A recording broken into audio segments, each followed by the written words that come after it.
Assalamualaikum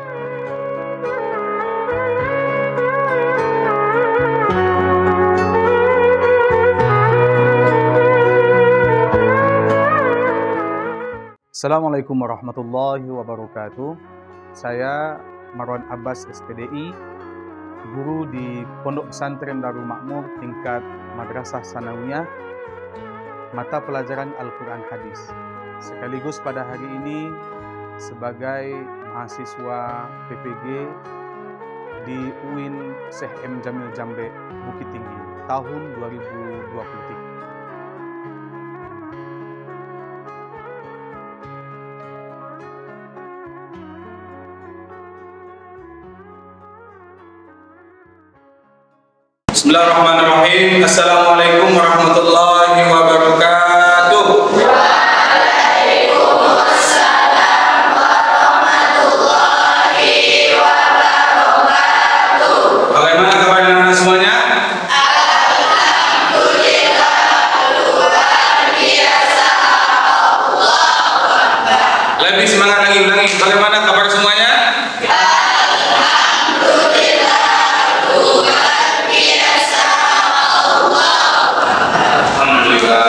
Semoga semuanya dalam keadaan sehat walafiat. Ada yang tidak hadir? Ada. Lengkap ya? Lengkap? Lengkap. Alhamdulillah. Baik, sebelum kita belajar, silakan kepada ketua kelas untuk memimpin doa. Silakan. Speak. Siap. Doa mulai.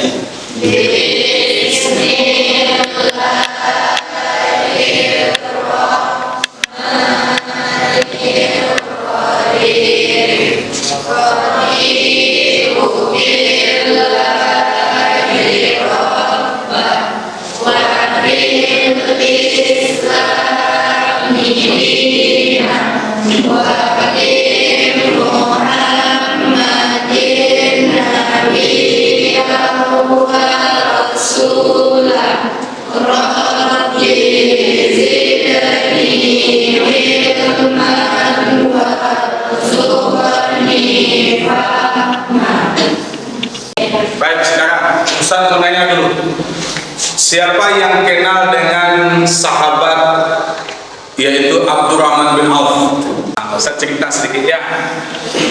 Abdurrahman bin Auf adalah salah seorang sahabat Nabi yang tergolong orang yang sangat kaya, raya. Ya. Kenapa Abdurrahman bin Auf bisa menjadi orang yang kaya raya? Alasannya sangat sederhana. Seperti biasanya orang yang kaya itu bagaimana sikapnya biasanya? Orang yang suka bekerja keras. Tapi luar biasanya Abdurrahman bin Auf itu adalah, di samping dia adalah seorang pekerja keras, dia juga adalah seorang ahli sedekah. Orang yang suka membantu, orang yang suka memberikan bantuan kepada orang lain, melapangkan kesempitan orang lain, berinfak, bersedekah, itu yang dia lakukan. Makanya tidak ada alasan bagi kita kalau ada orang yang tidak mau bersedekah atau jarang berinfak karena takut miskin, maka itu adalah pemahaman yang salah. Jadi yang benarnya bagaimana? Orang yang rajin bersedekah, maka Allah akan lipat gandakan rezekinya. Allah kan sudah berjanji, apa kata Allah? La in syakartum la azidannakum wa la in kafartum inna Allah akan. Ya, demikian juga ibaratkan ketika kita berinfak atau bersedekah, satu sedekah yang kita berikan maka ibaratkan seperti orang yang menanam sebuah benih. Satu benih akan menumbuhkan 7 macam cabangnya. Dari 7 macam cabang itu akan tumbuh 100 bijinya. Begitulah berlipat gandanya kalau kita bersedekah. Jadi tidak ada alasan bagi kita untuk tidak bersedekah. Nah, baik. Sekarang materi kita yaitu tentang infak dan sedekah. Ya, tentang infak dan sedekah. Apa tujuannya kita mempelajari? Coba kita lihat ya. Tujuannya adalah supaya setelah kita mempelajari materi tentang infak dan sedekah ini, seluruh peserta didik, seluruh santri, hendaknya dapat yang pertama sekali tentang menjelaskan tentang perintah agama, yaitu tentang infak dan sedekah. Tahu kita apa itu infak dan apa itu sedekah. Kemudian peserta didik dapat juga menjelaskan hikmah. Tentu ada hikmah dari apa yang kita lakukan itu. Kita bersedekah ada tujuannya, berinfak ada tujuannya, ada hikmah ya atau manfaat yang kita raih dari infak dan sedekah itu. Dan yang tidak kalah pentingnya adalah tujuan yang ketiga, bagaimana peserta didik mampu untuk mengamalkan dalam kehidupan sehari-hari. Karena untuk apa ilmu kalau tidak kita amalkan? Ya kan? Untuk apa ilmu kalau tidak kita amalkan? Ilmu tanpa amal seperti pohon yang tidak berbuah. Al-ilmu bila amalin kasyajarin bila samar. Baik, sekarang kita masuk ya kepada materinya. Ya, apa itu infak dan apa itu sedekah? Sebelumnya anak-anak besar semuanya sudah pernah nggak mendengar kalimat infak, kata-kata infak, kata-kata sedekah? Sudah pernah nggak mendengar? Sudah jadi bahasa kita ya, sudah di bahasa kita. Apalagi kalau bagi kita yang laki-laki pergi sholat Jumat, biasanya ada kotak infak dan sedekah. Pergi kita kemana-mana, ya kan, sering kita temui infak dan sedekah. Jadi sebenarnya apa sih infak dan sedekah? Siapa yang tahu? Apa yang dikatakan infak? Yang tahu boleh ditanyakan. Kan sudah pernah berinfak? Berinfak pernah tak? Nah, apa yang dikatakan infak? Hah? Coba tangan coba. Siapa yang bisa? Apa itu infak? Hah? Tidak tahu. Pernah mengamalkan tapi tidak tahu pengertian itu. Hah? Ya, coba kita lihat. Kalau kita lihat, ya, kalau kita lihat dari pengertiannya, ini dia. Ya. Infak itu ternyata bukan bahasa kita. Ya, ternyata bukan bahasa kita. Dia berasal dari kata anfaqa yunfiqu. Infak, ya, anfaqa yunfiqu yang berarti memberikan, ya, atau membelanjakan, ya, itu artinya memberikan atau membelanjakan, membiayai yang berhubungan dengan perintah-perintah Allah. Itu yang dikatakan infak. Salah satunya yang mudah kita ingat itu yang terdapat dalam surah Al-Baqarah ayat yang ke-3. Yo, mana? Al-Baqarah ayat yang ke-3. A'udzu billahi minasyaitonir rajim. Bismillahirrahmanirrahim. Alladzina yu'minuna bil ghaibi wa yuqimunas salata wa mimma razaqnahum yunfiqun. Nah, dari ayat itu makasih ya. Dari ayat itu mana yang kalimat yang memerintahkan kita untuk berinfak? Nah, wa mimma razaqnahum. Jadi banyak ayat-ayat Allah, perintah-perintah Allah yang menganjurkan kita untuk berinfak. Ustaz akan bagi semuanya menjadi 4 kelompok. Tapi sebelum kita kerja kelompok, ya, sebelum kita kerja kelompok, coba semuanya berdiri dulu. Semuanya berdiri dulu. Berdiri. Sekarang angkat tangannya dulu. Tangan kanan.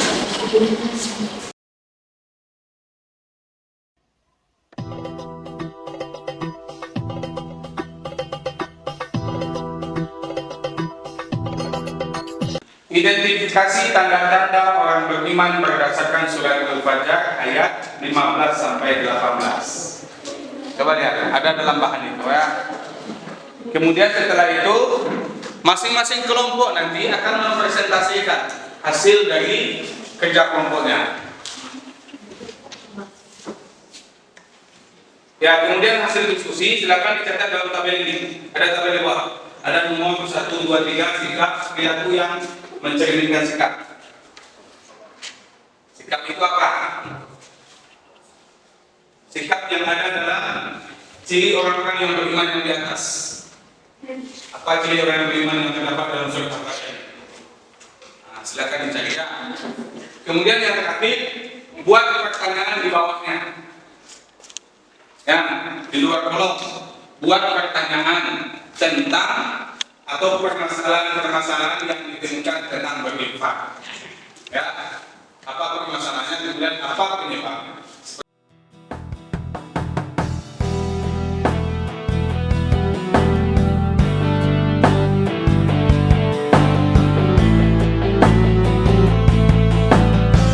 Oke, sudah siap semuanya? Ya, baik, silakan sekarang masing-masing kelompok silakan mengirim utusannya untuk mempresentasikan hasil kerja kelompoknya. Pertama, kelompok 3 dulu. Assalamualaikum warahmatullahi wabarakatuh.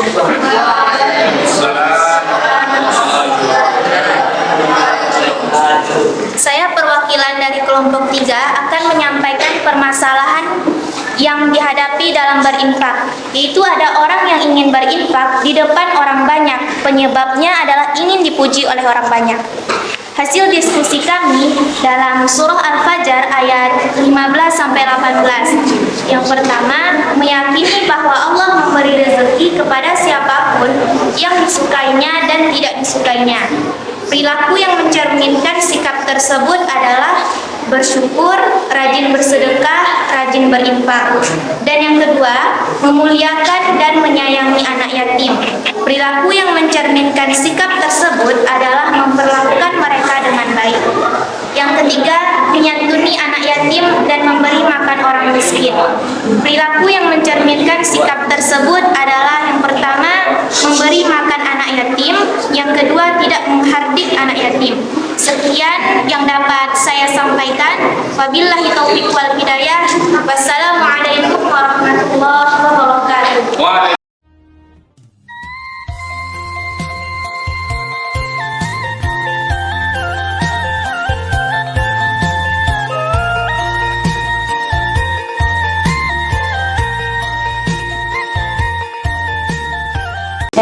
Yang ketiga, saling mengingatkan dalam berbuat baik kepada orang miskin.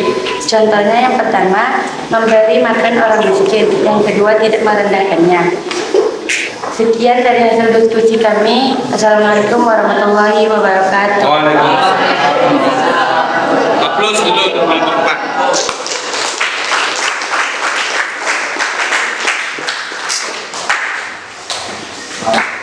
4. Ternyata di lapangan itu banyak kita temui permasalahan-permasalahan.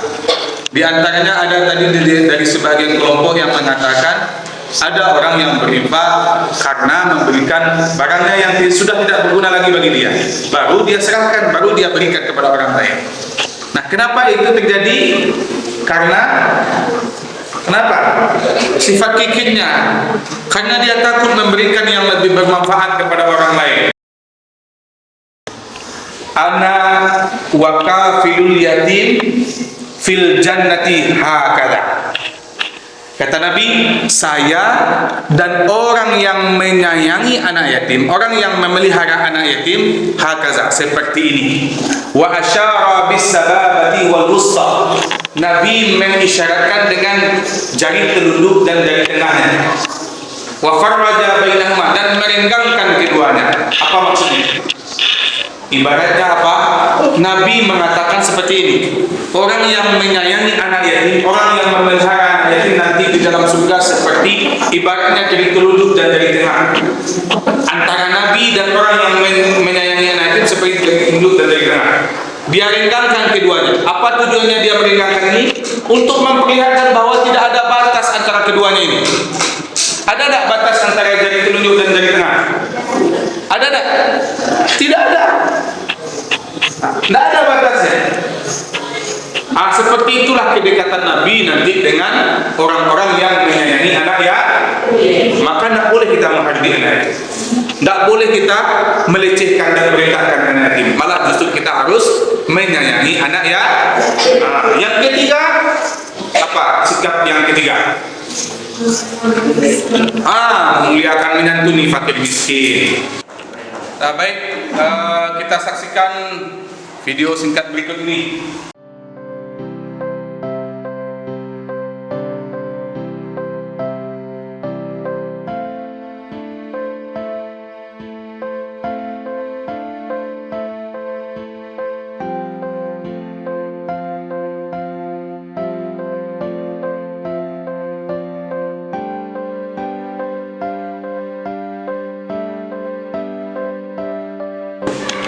Cara untuk membalas hambanya dan kadang ya susah dimengerti, maka percayalah, asalkan ikhlas. Bersiapa? Asalkan ikhlas, dengan sekejap Tuhan akan menampakkan kebesarannya. Mari mendapat kebaikan. Ya, jadi tidak perlu kita malas-malas untuk mendapat kebaikan walaupun dalam kondisi yang sangat sulit. Oke, sekarang Ustaz berharap ya setelah kita mempelajari ini sudah tahu kita bagaimana perintah Allah tentang berinfak itu, tentang bersedekah. Hendaknya nilai ini tumbuh dalam diri kita. Jangan kita pikir, jangan kita pelit, ya, karena sesungguhnya yang kita infakkan itulah yang untuk diri kita sendiri. Sementara yang kita simpan-simpan itu belum. Kita punya uang misalkan 20 juta, kita taruh di bank, ya di bank, ya, kita taruh di bank. Apakah itu pasti punya kita? Belum tentu. Yang pasti itu yang mana? Yang kita infakkan. Itulah yang akan dicatat. Inilah amal kita. Jadi kita jangan sekali-kali pikir yang di bank itu belum tentu untuk kita. Nanti bisa jadi harta yang kita miliki itu bisa jadi harta itu yang meninggalkan kita, atau justru kita yang meninggalkan harta itu. Toh nanti kalaupun kita kaya raya, di saat kita meninggal dunia, apa yang bisa kita bawa? Hanya 3 helai kain kafan. Kan itu yang kita bawa ke kubur. Cuma 3 helai kain kafan. Sementara harta yang kita miliki, mana yang bisa kita bawa? Yang kita infakkan. Kalau harta kita yang jangankan harta emas, berlian yang kita miliki. Nanti kalau misalkan kamu nanti punya gigi palsu, meninggal dunia, gigi palsu pun akan dibuka orang. Nggak boleh dibawa ke dalam kubur. Ya kan? Cuma 3 helai kain kafan. Itulah, maka tidak boleh kita berlaku kikir. Rajinlah berinfak dan bersedekah. Paham semuanya? Baik.